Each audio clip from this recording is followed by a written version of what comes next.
Hello, hello, hello. This is Tamika Peters, President and CEO of Grow Your Nonprofit, where we help startups, small and stagnant nonprofits grow through fundraising strategies, strategic planning, and so much more. Guys, today you're in for a treat. I have my special guest here, Dolly. She is with the Charitable Foundation of the Islands. She'll share with you how they go about distributing grant funding to nonprofits on the island, partnerships, and how the nonprofit started. Before we get started, I like to thank the sponsors of my podcast. Best Insurance USA, helping you navigate health insurance, homeowners insurance, and so much more. AVID, that stands for the Association of Haitians Living Abroad. They just opened an amazing support center right here in the beautiful Fort Myers, where they will help you with immigration support, utility billing, and so much more. Trinity Life Foundation Naples, helping at-risk youth through their enrichment program. Last but not least, Vax Truth. They just received a grant from the CDC to raise awareness of COVID vaccine and vaccine resources in the Black and Brown communities. So, guys, like I said, my special guest here, Dolly. How are you doing, Dolly? I'm great. Thanks for having me. Thank you for being here. So, before we get started, I always like to learn more about our guests. So, Dolly, if you could share with our audience a little bit about yourself, your background, your experience, and how you came about working at your nonprofit. Sure. Well, I really do appreciate you having me here today. I have always worked in nonprofits. Okay. So I am unique in that space. Not that I'm super proud of it, but it's just where I've always been called. And when I was about 7 years old, I began fundraising door to door for the American Heart Association. You remember when you would get those papers in the mail or at school? Well, I didn't have anybody in my family who had heart disease. I had no understanding of it. I just thought there's a need, and by golly, I'm going to go knock on doors and see what I'm going to get. And it was, so I think back to that moment at 7, perhaps like planted the seeds to where I ended up. And after college, I was an English teacher in Thailand for a year. Wow. And my parents were not that supportive of it. They thought I should just go get a job. But I said, no, this is what I want to do. And I had the ability to travel all over Southeast Asia. Wow. But when I came home, my mom said, okay, it's time. Yeah. And so I reached out to a friend, my neighbor, who helped put me in place with a leadership development program based out of Newark, but also took me back abroad and around the United States. And the rest was really history. I had a mentor who just let me do almost every aspect of the business. And that's where I started in that fundraising space. And I thought, no, there's something to this. Yes. So. You know, I actually forgot about knocking door to door and fundraising as a kid, because I remember the fundraisers we would have at school when we sold chocolate. Oh, yes. And we would have to go knock on our neighbor's door, and so we were fundraising early. And it's really not like appropriate anymore, I guess, to send 7-year-olds out. Right. We lived in totally different times. I remember, I think in elementary school, I probably walked about 5 or 6 miles to school by myself, and it was like not a big deal then. Not at all. And newspaper route I had, and so we definitely were engaging in all this like dangerous activity, I guess would be considered. Yes. No helmets, riding the bike, riding the skateboard, hopping off curbs and all that stuff. Yeah. Very interesting. That's interesting. I think you're the first person I met who started your career in nonprofit right away. So that's very cool. I know. It's just, I went to I've worked at several universities. I've worked at small nonprofits. So I have had a variety of organizations over the years. And now, of course, I find myself on Sanibel and Captiva at a startup nonprofit, though it's been around since 2011 and has roots back to the 1990s, really. But now I've sort of come full circle after working at very well-established, well-funded organizations. So that's interesting. I know the premise of our conversation today is being that you're the executive director of the nonprofit. It's a foundation, so you actually give grants to local nonprofits on the islands. But But you mentioned that it sort of was like a startup, right? So can you share with our audience a little bit about coming from a well-established nonprofit to a startup? What was that experience like, and what strategies you used to grow the organization to what it is today? So, Tamika, I spent 9 wonderful years at Florida Gulf Coast University in the foundation in a variety of capacities: donor relations, scholarship management for the foundation, and then, of course, in what we would call frontline fundraising. But after those really wonderful 9 years, I realized that I was missing a skill set that I wanted to build on, which was how to be a CEO, how to be an executive director. And so, when you work at large organizations, it can be very difficult to find yourself with the time. Yes. Frankly, I didn't even have time to really network with my colleagues because it was just so fast-paced and you're so specialized. And so that's when I, had a good, honest conversation with my husband, who is my best friend. I would never make decisions without him, Liam. But, really this is probably a good time, late 40s. Let's go ahead and see if I have what it takes. That was really the question I had in my head. Of course. Do I have what it takes? And where could I find mentors to teach me how to run a business? And that's where I had found Charitable Foundation of the Islands, the job vacancy posting on AFP, Association of Fundraising I remember seeing that ad. I remember seeing that ad, yes. And in fact, my board chair is very grateful to AFP for it, and he's still a member to this day because he said to me, he really felt like that made a big difference for the organization to get the right applicant pool. And so I saw it and I thought, I know those folks on Sanibel and Captiva are smart. And I know that they appreciate the environment, and I know they love their community. So I think this is worth exploring. And, any day over the causeway, as they say, is a great day. It's such a beautiful, so that happened. I took the position in September. I spent one day with our nonprofits of the islands, September 22nd. Oh my God. First day of work was October 3rd, 2022. Wow. And so obviously we know Hurricane Ian hit. Yes. And so there was no causeway on my first day. Yes, you're right. So wow, that's when you ask me, how did I learn? I'm not sure. We just moved forward at that time. As the first executive director, the first staff member this organization You're had. the first? Yes. Really? I'm the first paid staff member that we just, like everyone else, those early days and weeks, we just put our heads down and we got it done. Wow. And now you can see CFI, for short, we call it CFI. Now we're beginning a lot of the work that probably would have started last year. But when you're in that moment, you're there to help your neighbors and your friends. And certainly we feel, as a public grant making charity, we're really a community foundation. We do hold donor advised funds, and we have done so since 2011. Our roots started at the Collaboratory, Southwest Florida Community Foundation, but prior to having a fund there, really neighbors, led by Francis Bailey's General Store and the Johnson family now.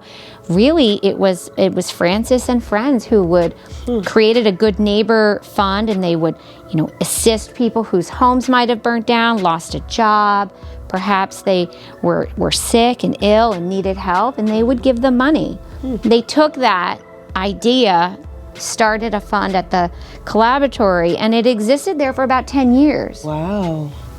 But by then, our board chair was Al Hanser, Sanibel Captiva Trust Company, and said, I think it's time to come back to the island full time and really grow this. But it was grown by volunteers. Wow, very impressive. And so then Al retired in 2018. Our new board chair, not our new, but our board chair, our second board chair, Chip Roach, came. And that's when they began to think about, the strategic planning. What are our objectives, and how do we want to grow? And they decided it was time to hire an executive director, and that's where I come in. Wow, that's really cool. I didn't realize we have that in common, because when I was executive director of a particular nonprofit, it was all run by volunteers, and I was the first paid executive director as well. And even though the organization had been around for 10 years as well, so it was run by volunteers, but they hadn't really raised any significant amount of funds, and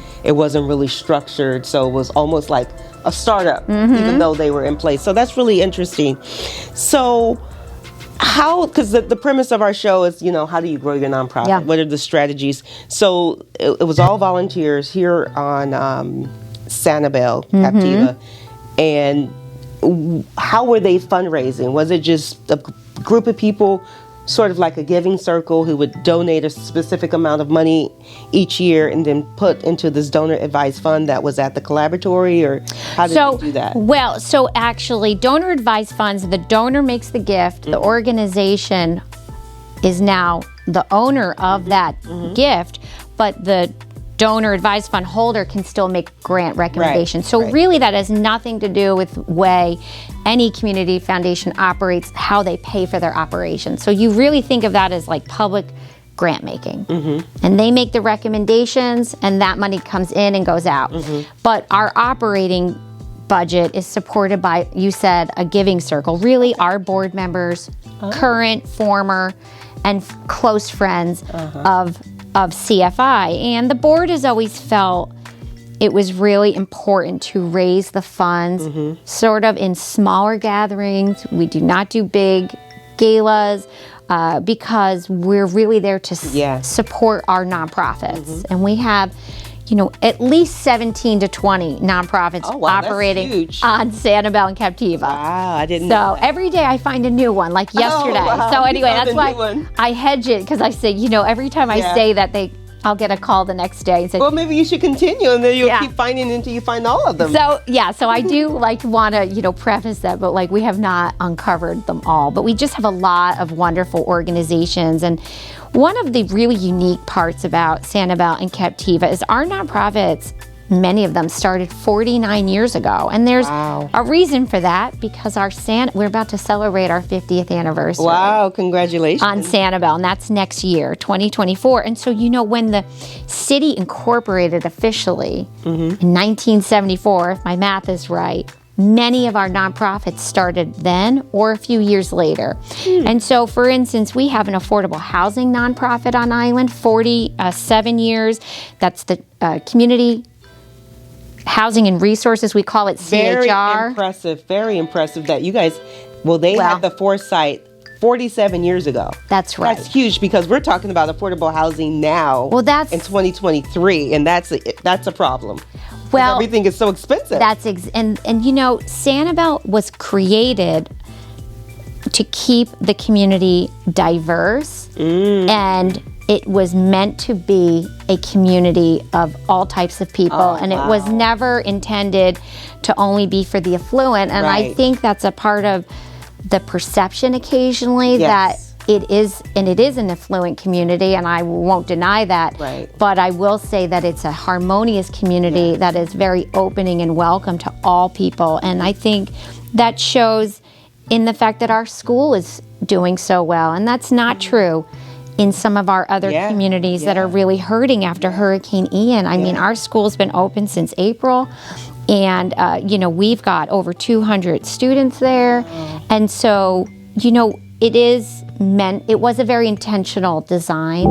We also have a child care center on island for 49 years. Wow. 50% of those students at CESI, we like to call it, Children's Education Center of the Island, are on scholarship.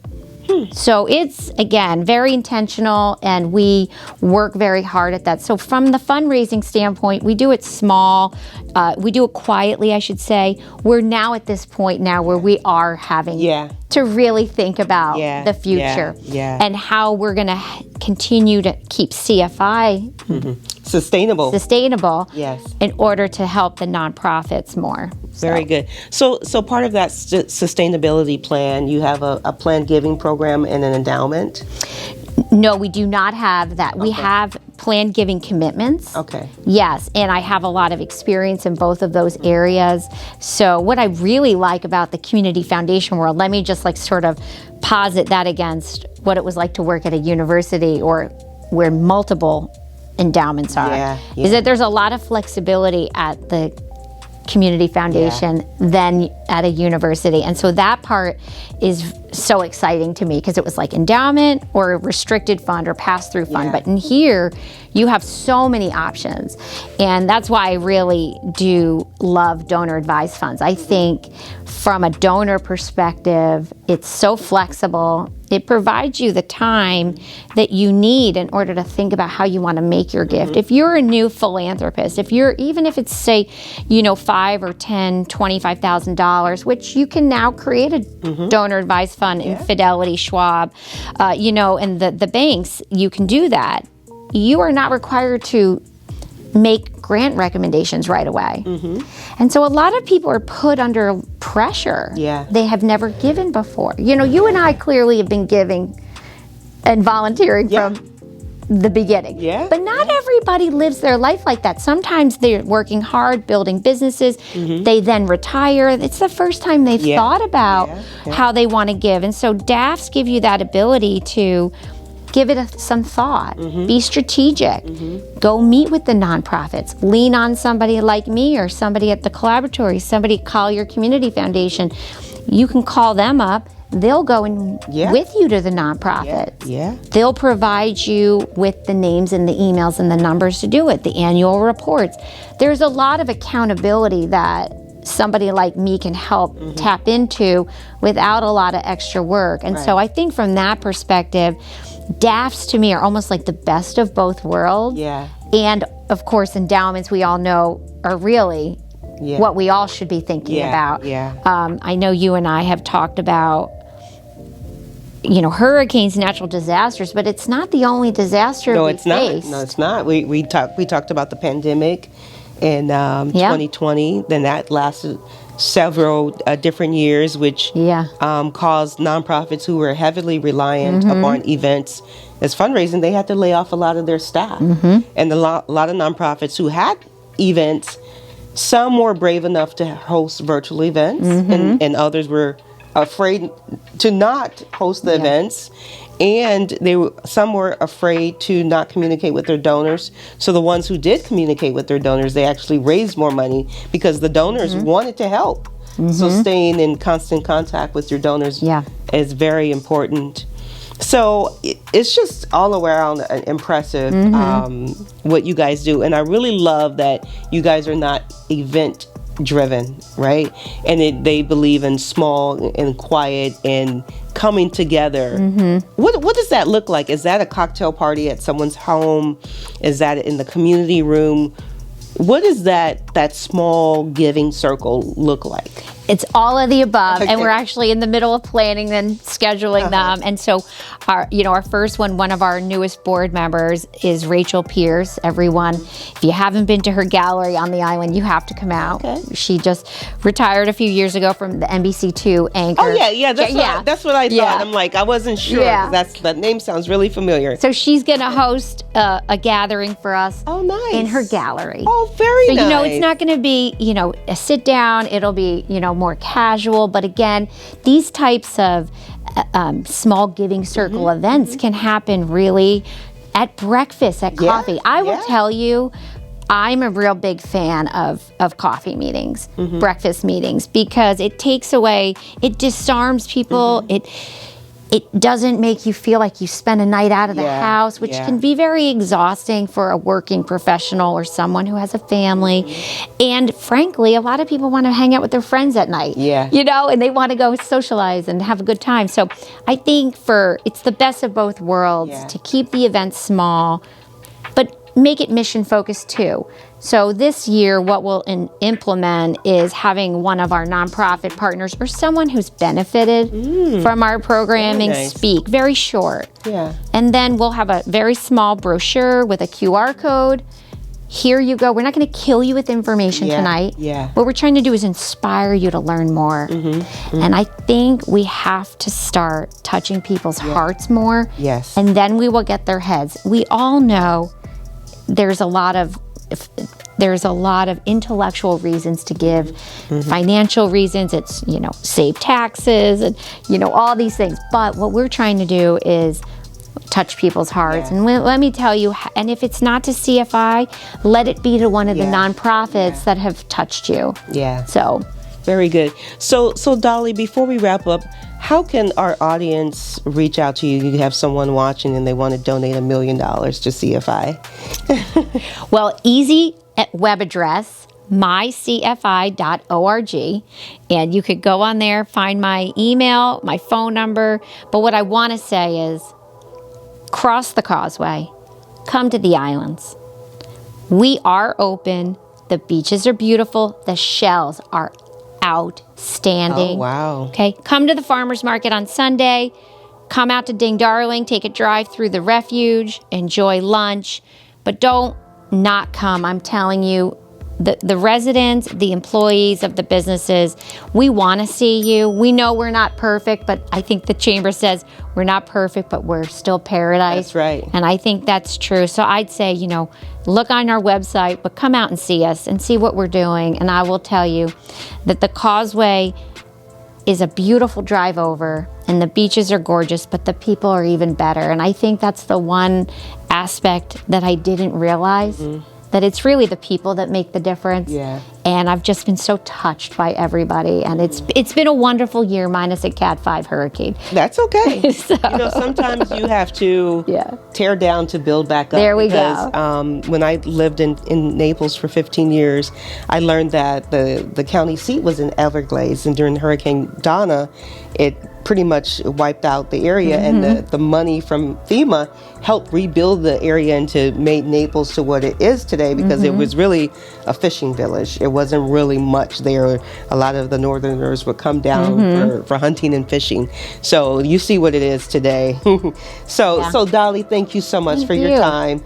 So guys, you heard it here, another nonprofit right here in the beautiful community, something a little different, a foundation who actually gives grants to other nonprofits, specifically in Sanibel, Captiva Island. And it's amazing how the community is coming together. Even after this natural disaster during Hurricane Ian, they're building back better, they're building back stronger and even smarter. So I love all the concepts that Dolly discussed today in those small, intimate gatherings. So if you get a chance, please go out to Sanibel Captiva, because they have beautiful shells and beautiful beaches and great people. I know, because I took my children there at the Bubble Room probably 10, 15 years ago, and we feel welcome. It was a beautiful place, and I can't even tell you why I haven't been back, but we will be back to have some lunch there and check out the island. So guys, this is Tamika Peters. I'm signing off. I hope you like and subscribe to my YouTube channel, and stay tuned for more Grow Your Nonprofit podcast episodes. Thank you, Tamika. You're welcome. And cut. Yeah.